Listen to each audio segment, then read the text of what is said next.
MashaAllah, if any person does not find water to purify himself in either of the three stages, that is, when it's compulsory for him, when he has attended the call of nature to wash his private parts, and he doesn't find water, now what shall he do?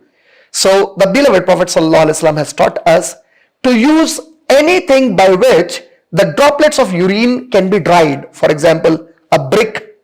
Today we can use the tissue paper, the tissue, what you also refer as paper napkin, that immediately dries any wet thing. That can be used to make sure that not a single drop is left to keep the skin around the private parts wet. You have to dry it using these things.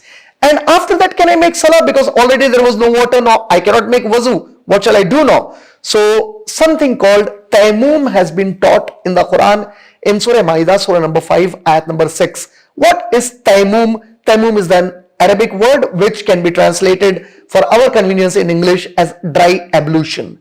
How do I make it? How do I do Tayyamum?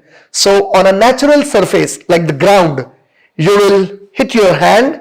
Make sure that your hand catches some dust from that ground.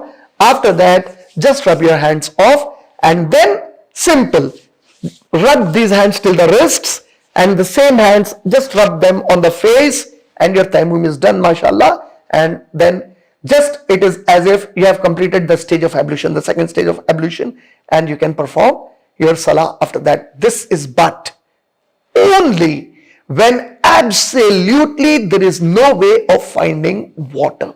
Now, what circumstances do you fall when you cannot find water? That discuss with the ulama.